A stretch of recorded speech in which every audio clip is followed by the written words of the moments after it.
தெய்வத்தின் குரல் முதல் பாகம். தேவதா மூர்த்திகள், அவதார புருஷர்கள், காமாட்சியின் சரிதை. பகுதி 2. யாருமே இன்னொருவரிடம் தோற்று போனால் அவமானம்தான் கொள்வார். ஆனால் இதற்கு ஒரு விதி விலக்கு உண்டு. சொந்த பிள்ளையிடம் தோற்று போனால் மட்டும் அவமானத்துக்கு பதில் பெருமையாகவே இருக்கும். புத்ராத் இச்சேத் பராஜயம் என்று இதை சொல்வார்கள். இதற்கு அனுசரணையாக பரமேஸ்வரனும் கூட தன்னாலேயே வதைக்க முடியாத தாரகாதி அசுரர்களை தன் குமாரனான சுப்பிரமணியன் சம்ஹாரம் செய்ததில் பெருமையே கொண்டார். இதற்கு முன்னால் தட்சிணாமூர்த்தியாக மூல குருமூர்த்தியாக இருந்த அவரே சுப்பிரமணிய சுவாமியிடம் பிரணவ உபதேசம் வாங்கி கொண்டு தன்னை விட ஒரு படி பிள்ளையை உயர்த்தி காட்டி பெருமை அடைந்தார். இப்படியாக ஈஸ்வரன் ஞானம் வீரம் இரண்டிலும் தன்னை விட தானே அதிக பிரகாசமான ரூபம் எடுத்துக்கொண்டு சுப்பிரமணியராக வந்ததற்கு காரணம் அம்பாளின் சேர்க்கைதான். காமன் எரிந்த பின் அவள் கரும்பு வில்லும் மலர் அம்பும் தரித்து காமேஸ்வரியாகி இவரை தன்னிடம் அன்பு கொள்ள வைத்ததுதான் இத்தனைக்கும் காரணம். இந்த புராண கதைக்கு திருஷ்டாந்தமாகவே இன்றைக்கும் காஞ்சிபுரத்தில் ஏகாம்பரநாதர் ஆலயத்துக்கும் காமாட்சியம்மன் ஆலயத்துக்கும் நடு மத்தியில் குமரக்கோட்டம் என்கிற சுப்பிரமணியர் ஆலயம் இருக்கிறது. சோமாஸ்கந்த மூர்த்தத்தில் எப்படி ஈஸ்வரனுக்கும் உமாதேவிக்கும் நடுவில் ஸ்கந்தர் இருக்கிறாரோ அப்படியே காஞ்சியில் காமாட்சியின் காமகோட்டம் அல்லது காமகோடிக்கும் ஏகாம்பரேஸ்வரரின் ஆலயமான ருத்ரகோடிக்கும் மத்தியில் குமரக்கோட்டம் இருக்கிறது. தட்சிணாமூர்த்தியை கல்யாண சுந்தரராக காமாட்சி மாற்றினாலே அது எதற்காக? தாரகாதிகளின் வதத்துக்காக மட்டுமல்ல, ஜனன மரணங்களிலிருந்து விடுபடுவதற்காகவே பல ஜீவர்கள் ஜனனம் எடுக்க வேண்டும், அவர்களின் கஷ்டங்களையும் அஞ்ஞானத்தையும் போக்குவதற்காக கருணாமூர்த்தியான ஒரு கடவுள் வேண்டும். தட்சிணாமூர்த்திக்கு மாயா பிரபஞ்சத்தையோ அதிலுள்ள பிரஜைகளையோ அவர்களுடைய கஷ்டங்களையோ பற்றி சிந்தையே இல்லை. ஞான சாகரமாக இருந்த அவரை கிருபா சமுத்திரமாக்கி ஜீவராசிகளின் துயர் தீர்க்க வைக்கவே அம்பிகை காமேஸ்வரியாகி அவரை கல்யாண சுந்தரராக்கினாள். இவளே இந்த லோக அனுகிரகத்தை செய்கிற யோக்கியதை வாய்ந்தவள். அவரை இவள் அனுகிரகம் செய்ய வைப்பதாக சொன்னாலும் வாஸ்தவத்தில் செய்பவள் இவளேதான். சும்மா இருப்பதுதான் அவர் சுபாவம். செயல் என்று வந்துவிட்டாலே அது இவளுக்கு உரியதுதான். இருந்தாலும் ஒரு லீலையாக அவர் செய்வது போல் காட்டினாள், அவ்வளவுதான். லோகத்தில் ஸ்திரீ தர்மம் எப்படி இருக்க வேண்டும் என்று காட்டுவதற்காக தனக்கு பதில் ஒருத்தனை ஏற்படுத்தி கொண்டு அவனுக்கே பெருமையை எல்லாம் சேர்த்தாள். பரமேஸ்வரனிடம் தம் மீது மோகத்தை உண்டாக்கினாள் காமாட்சி. எதற்காக? மனுஷியர்களின் மோகத்தை அவர் அடக்கி அவர்களுக்கு ஜனன நிவிருத்தி தர வேண்டும் என்பதற்காகவே. கலப்பில்லாத ஞானமயமாக இருக்கிற ஈஸ்வரனை லோகக்ஷேமத்துக்காக மோகிக்க வைத்த சிவகாம சுந்தரி அவள். இப்படிப்பட்ட நீயே மோகத்தில் மூழ்கி கிடக்கிறவர்களை கை தூக்கி மோட்சம் தருகிறாயே, என்ன ஆச்சரியம் என்று பாடுகிறார் மூகர். பரமேஸ்வரனுக்கு காமத்தை உண்டாக்கியவாறே நம்முடைய காமத்தை கண்டிக்கிறாள். காமன் பஞ்சபுஷ்ப பானங்களையும் கரும்பு வில்லையும் பிரயோகித்து நம்முடைய பஞ்ச இந்திரியங்களையும் மனசையும் தடுமாறி போகச் செய்கிறான். பரதேவதை இந்த பஞ்சபானங்களை தன் திருக்கரங்களில் பிடித்து கொண்டிருப்பதாலே நம்முடைய இந்திரியங்கள் வெறித்து ஓடாமல் தன் பிடிப்பில் வைத்து கொண்டு ரட்சிக்கிறாள்.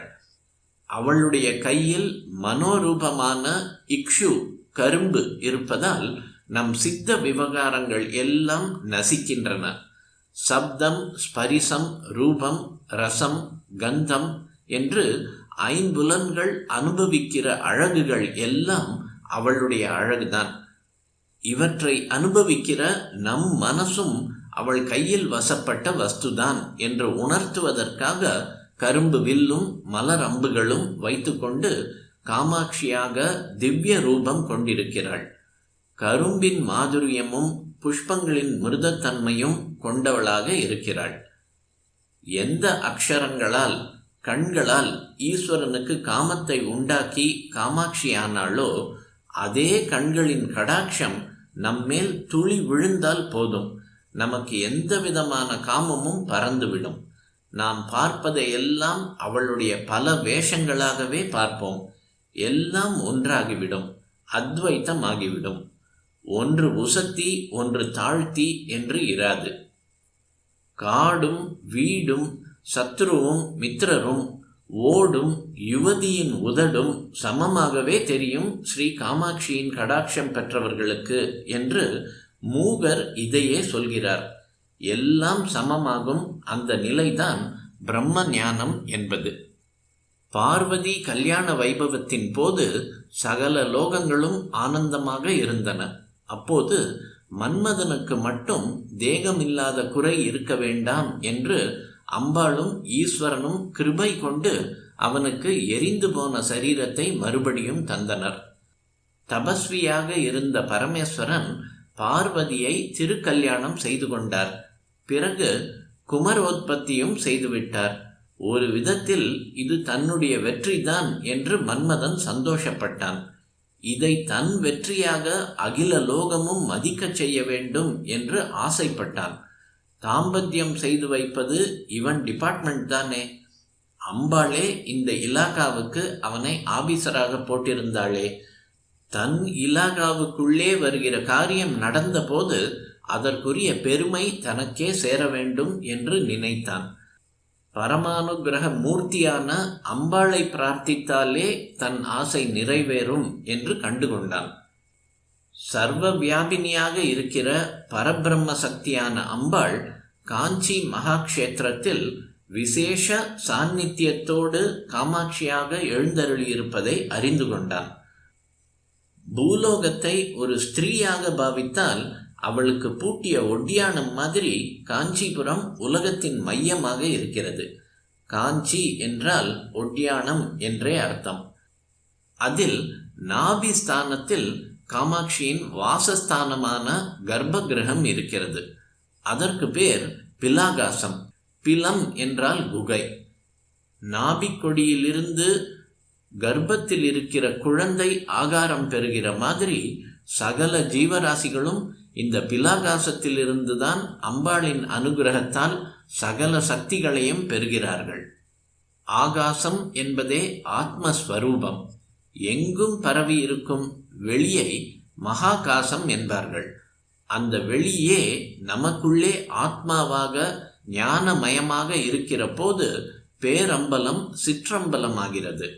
மகாகாசம் தகராகாசம் ஆகிறது. சிதம்பரம் என்பதும் அதுதான். சித் என்றால் ஞானம், அம்பரம் என்றால் ஆகாசம். நம்மை நாமே அறிந்து கொள்ளும் ஞானம் உண்டாகும் போது நம்முடைய சகல எண்ணங்களுக்கும் மூலமான வஸ்து நம்முடைய சுவாசத்துக்கும் மூலமாக இருதய ஆகாசமாக இருப்பதை அனுபவிக்க முடியும். லோகத்தையே ஒரு புருஷ வடிவமாக கொண்டால் அந்த விராட புருஷனின் இருதய ஸ்தானம்தான் சிதம்பர க்ஷேத்திரத்தில் ரகசியமாக உள்ள ஆகாசம். சிதம்பர ரகசியம் என்றே அதை சொல்வார்கள். அதுவேதான் காஞ்சிபுரத்தில் பிலாகாசமாகவும் இருக்கிறது. காமகோஷ்டம் என்று சமஸ்கிருதத்திலும் காமகோட்டம் என்று தமிழிலும் சொல்லப்படுகிற காமாட்சி ஆலயத்தின் கர்ப்ப கிரகத்தில் பிலாகாசம் இருந்தாலும் அதன் சக்தி காஞ்சி மண்டலம் முழுவதுமே பரவியுள்ளது. சிதம்பரத்தில் சித் சபையில் மட்டுமே ஞானாகாசம். இங்கோ காஞ்சி மண்டலம் முழுக்க அது வியாபித்திருக்கிறது. புராணம் இப்படித்தான் சொல்கிறது. பிலாகாச ரூபிணியான அம்பிகை காமனின் கரும்பு வில்லையும் மலர் பானங்களையும் தானே தாங்கி காமாட்சியாக அமர்ந்திருக்கிறாள். ராஜராஜேஸ்வரியான அவளை வேண்டினால் தன் காரியம் நடக்கும் என்று தெரிந்து கொண்ட மன்மதன் காஞ்சிபுரத்திற்கு வந்து தபஸ் செய்தான். கருணாமூர்த்தியான அம்பாள் அவனுக்கு பிரசன்னமானாள். அம்மா, என்னை பஸ்மம் செய்த அதே பரமேஸ்வரன் பிற்பாடு உன்னிடம் பிரேமை கொண்டான். காமத்துக்கு அதிகாரியாக என்னை நீதான் நியமித்தாய். அதனால் எவர் பிரேமை கொண்டாலும் அது என் அதிகார எல்லையை சார்ந்தது என்று ஜூரிஸ்டிக்ஷன் பேசினான் மன்மதன். அம்மா, பரமேஸ்வரன் உன்னை விவாகம் செய்து கொண்டது என் வெற்றிதான். ஆனால் அவர் என்னை சாம்பலாக சுட்டெரித்ததுதான் லோக பிரசித்தமாயிருக்கிறதே ஒழிய நான் அவரை ஜெயித்தது எங்குமே பிரகடனமாகவில்லை.